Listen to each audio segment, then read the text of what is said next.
Pose with the bands. Pose with the pose with the pose with the bands. Pose with the pose with the pose with the bands. Pose with the bands. Pose with the bands.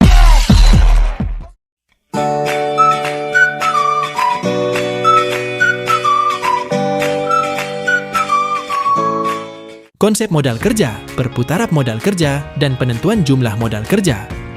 Pengertian modal kerja. Modal kerja adalah sejumlah investasi yang dilakukan pada pos aktiva lancar atau jangka pendek. Modal kerja merupakan dana investasi dalam elemen aktiva lancar, yakni berupa kas, surat berharga, persediaan, dan piutang. Nah, modal kerja disebut sebagai standar keamanan atas kepentingan peminjam dana dalam waktu jangka pendek. Jika aktiva mengalami penurunan, maka modal kerja akan meningkat, yang disebabkan oleh penjualan atau naiknya kewajiban jangka panjang dan modal. Modal kerja perlu dilakukan analisa untuk kepentingan bagi analis internal dan eksternal, dikarenakan terdapat keterkaitan antara modal kerja perusahaan dengan kegiatan operasionalnya. Perusahaan akan mengalami pailit jika modal kerja tidak dikelola dengan baik dan benar. Adapun pengertian modal kerja secara umum terbagi menjadi dua. Yang pertama, modal kerja bersih atau net working capital, yakni kelebihan aktiva lancar atas utang lancar, di mana adanya kelebihan yang terdapat pada jumlah aktiva lancar yang bersumber dari utang jangka panjang dan modal sendiri. Jadi hal ini mengindikasikan kondisi keamanan kreditur jangka pendek dan memastikan keberlangsungan suatu usaha. Yang kedua adalah modal kerja bruto atau gross working capital, yakni sejumlah aktiva lancar, di mana sejumlah dana tersebut bertujuan untuk memenuhi kebutuhan operasional jangka pendek. Konsep modal kerja. Konsep modal kerja terbagi menjadi tiga. Yang pertama, konsep kuantitatif, yaitu sejumlah dana yang termasuk dalam aktiva lancar atau modal kerja bruto. Secara umum, konsep ini mencakup kas, surat berharga, piutang, dan persediaan. Yang kedua, konsep kualitatif, yakni kelebihan sejumlah dana aktiva lancar atas hutang lancar atau modal kerja neto. Nah, konsep ini menghubungkan modal kerja dengan tingkat hutang lancar atau jangka pendek. Yang ketiga, konsep fungsional, di mana merupakan penggunaan sejumlah dana dengan tujuan mendapatkan penghasilan. Komponen modal kerja. Yang pertama, aktiva lancar. Sesuai dengan PSAK nomor 9, bahwa aktiva lancar merupakan aktiva yang mampu diwujudkan dalam jangka waktu setahun atau siklus normal operasional usaha, yang mana terdiri dari kas dan bank, surat berharga, deposito jangka pendek, wesel tagih jatuh tempo setahun, piutang, persediaan, bayar uang di muka, pajak di muka, serta biaya bayar di muka jangka waktu setahun. Yang kedua, utang lancar, di mana disebut sebagai kewajiban jangka pendek. Utang lancar mencakup pinjaman bank dan lainnya, kewajiban jangka panjang yang akan jatuh dalam kurun waktu setahun, hutang, dan biaya usaha. Poin D, yang mana poin D ini ada jenis modal kerja. Nah teman-teman, jenis modal kerja ini terbagi menjadi 6 poin. Yang pertama itu ada modal kerja tetap, yang mana modal kerja tetap ini itu modal kerja tetap yang diperlukan oleh perusahaan untuk membiayai operasional dalam jangka panjang. Lalu poin kedua ini ada modal kerja variabel atau disebut dengan variable working capital. Nah, yang mana modal kerja ini itu jumlah modal yang dibutuhkan untuk membiayai kegiatan operasional yang berubah-ubah tergantung pada volume produksi dan tingkat permintaan barang atau jasa. Lalu poin ketiga ini ada modal kerja bersih atau disebut dengan net working capital, yang mana modal kerja bersih ini adalah selisih antara aset lancar dan kewajiban lancar perusahaan. Nah, rumusnya itu modal kerja bersih sama dengan aset lancar dikurang kewajiban lancar. Lalu ada poin yang keempat, itu ada modal kerja bruto atau disebut dengan gross working capital, yang mana modal kerja bruto ini itu total aset lancar yang dimiliki perusahaan tanpa memperhitungkan kewajiban jangka pendek. Lalu poin kelima ini ada modal kerja sirkulasi atau disebut dengan circulating working capital, yang mana modal kerja sirkulasi ini adalah dana yang berputar dalam kegiatan operasional perusahaan secara terus-menerus.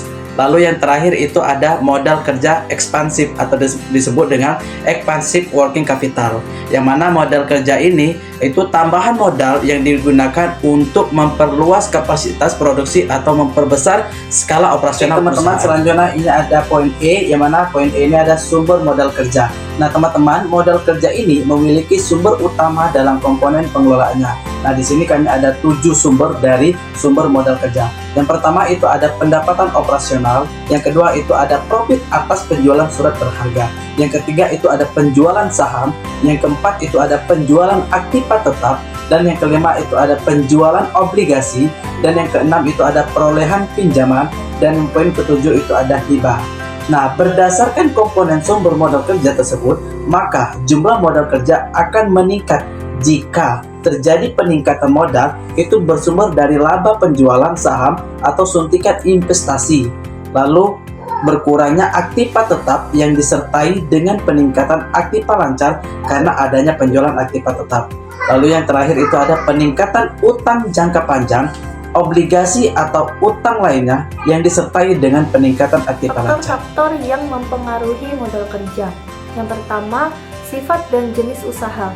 Perusahaan manufaktur memerlukan modal kerja lebih besar dibandingkan perusahaan jasa karena harus menyimpan persediaan bahan baku dan produk jadi. Yang kedua, skala operasi. Perusahaan dengan skala operasi besar membutuhkan modal kerja lebih besar untuk mendukung kegiatan operasionalnya yang lebih kompleks. Yang ketiga, kondisi ekonomi. Dalam kondisi ekonomi yang stabil, perusahaan cenderung memerlukan modal kerja yang lebih sedikit karena perputaran uang lebih lancar. Yang keempat, kebijakan kredit. Kebijakan kredit yang longgar terhadap pelanggan akan meningkatkan kebutuhan modal kerja karena dana perusahaan tertahan dalam piutang. Yang kelima, siklus produksi. Semakin panjang siklus produksi, semakin besar kebutuhan modal kerja karena perusahaan harus menanggung biaya produksi untuk jangka waktu lebih lama sebelum menghasilkan pendapatan. Yang keenam, siklus penjualan. Jika perusahaan memiliki siklus penjualan yang lambat, mereka akan membutuhkan lebih banyak modal kerja untuk menutupi biaya-biaya operasional selama periode tersebut. Yang ketujuh, kebijakan dividen. Perusahaan yang membayar dividen besar secara teratur mungkin memerlukan modal kerja tambahan untuk memastikan likuiditas yang cukup. Yang kedelapan, fluktuasi musiman. Perusahaan yang beroperasi di sektor dengan fluktuasi musiman tinggi memerlukan modal kerja tambahan untuk menghadapi peningkatan permintaan musiman. Yang kesembilan, inflasi. Inflasi yang tinggi dapat meningkatkan kebutuhan modal kerja karena harga bahan baku dan biaya operasional lainnya naik. Yang ke-10, manajemen persediaan. Kebijakan manajemen persediaan yang efisien dapat mengurangi kebutuhan modal kerja dengan mengoptimalkan tingkat persediaan. Perputaran modal kerja. Perputaran modal kerja adalah suatu proses yang menggambarkan bagaimana modal kerja digunakan dan diolah dalam suatu siklus operasional perusahaan, mulai dari pembelian bahan baku, produksi, hingga penjualan barang atau jasa dan penerimaan kas kembali. Komponen utama dalam perputaran modal kerja yaitu yang pertama itu ada aktiva lancar, nah seperti kas, piutang, persediaan. Nah yang kedua kewajiban lancar yaitu seperti utang dagang. Nah teman-teman, di sini ada rumus perputaran modal kerja. Perputaran modal kerja ini sama dengan penjualan bersih dibagi rata-rata modal kerja. Penjualan bersih merupakan total pendapatan perusahaan setelah dikurangi retur, potongan, dan diskon. Kemudian rata-rata modal kerja ini merupakan nilai rata-rata dari modal kerja pada awal dan akhir periode tertentu. Di sini ada contoh, jika sebuah perusahaan memiliki penjualan bersih 500 juta, kemudian modal kerja awalnya 100 juta, modal kerja akhirnya 150 juta. Nah, kita hitung terlebih dahulu. Rata-rata modal kerja sama dengan 100 juta ditambah 150 juta. Di mana 100 juta ini didapatlah dari modal kerja awal dan 150 juta ini didapat dari modal kerja akhir, kemudian dibagi dua. Didapatlah hasilnya 125 juta. Kemudian perputaran modal kerja sama dengan 500 juta dibagi 125 juta. Di mana 500 juta ini dari total penjualan bersih, kemudian dibagi 125 juta. 125 juta ini didapatlah dari hasil rata-rata modal kerja. Dapatlah hasilnya 4, yang artinya modal kerja berputar 4 kali dalam satu periode, menunjukkan efisiensi dalam mengelola modal kerja. Pentingnya mengelola perputaran modal kerja. Yang pertama yaitu meningkatkan likuiditas. Perputaran modal kerja yang cepat menunjukkan likuiditas yang baik. Yang kedua yaitu meminimalkan risiko keuangan, yaitu mengelola modal kerja dengan efisien dapat mengurangi kebutuhan pendanaan eksternal. Yang ketiga yaitu mendukung pertumbuhan perusahaan, yaitu modal kerja yang optimal memungkinkan perusahaan memenuhi kebutuhan operasional dan memanfaatkan peluang pasar. Jadi manajemen yang baik terhadap perputaran modal kerja akan membantu menjaga keseimbangan antara aset lancar dan kewajiban lancar, sehingga operasi perusahaan dapat berjalan dengan lancar. Cara menentukan jumlah modal kerja yang dibutuhkan oleh sebuah bisnis. Nah, ada contoh kasus. Mari kita ambil contoh sebuah toko kelontong kecil. Jadi, toko ini menjual berbagai bahan makanan dan kebutuhan sehari-hari. Untuk menentukan jumlah modal kerja yang dibutuhkan. Nah, jadi kita perlu mempertimbangkan nih berapa faktor berikut. Jadi yang pertama yaitu ada persediaan barang. Nah, di persediaan barang ini ada jenis barang, yaitu toko kelontong menjual berbagai jenis barang, mulai dari beras, minyak goreng, hingga makanan ringan. Nah, ada juga jumlah barang, yaitu jumlah setiap jenis barang yang harus tersedia di toko untuk memenuhi permintaan pelanggan. Ada juga harga pokok penjualan, nah yaitu harga pembelian setiap jenis barang dari pemasok. Oke, ada perhitungan. Misalnya, toko ingin memiliki persediaan beras selama 2 minggu dengan rata-rata penjualan 100 kg per minggu dan harga pembelian Rp 10.000 per kilogram.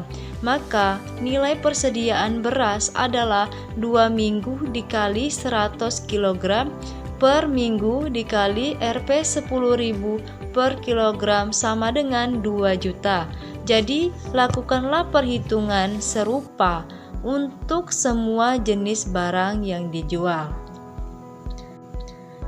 Yang kedua yaitu ada biaya operasional. Nah, di biaya operasional ini ada gaji karyawan, yaitu biaya gaji untuk pemilik toko atau karyawan.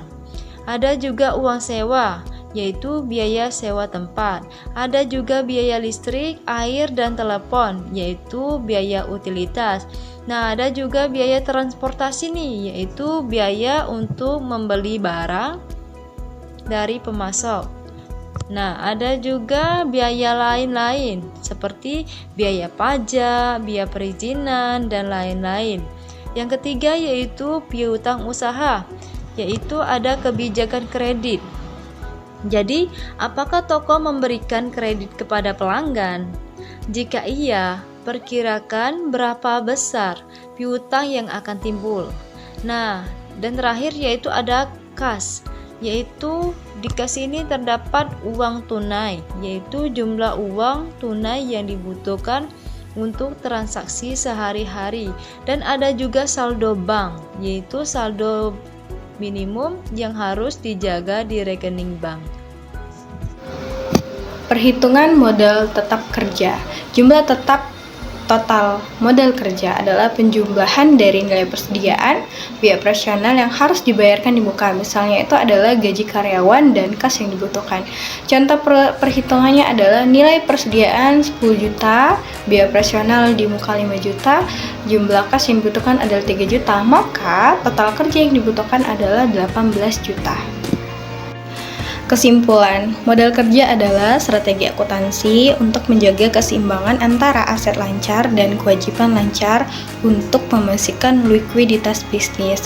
Kebutuhan modal kerja dipengaruhi oleh besarnya penjualan, ketepatan perputaran modal, dan periode terikat modal. Perputaran modal yang cepat dapat meningkatkan kebutuhan modal kerja, dan begitu juga dengan manajemen modal kerja yang baik sangat penting untuk mendukung operasi bisnis secara optimal.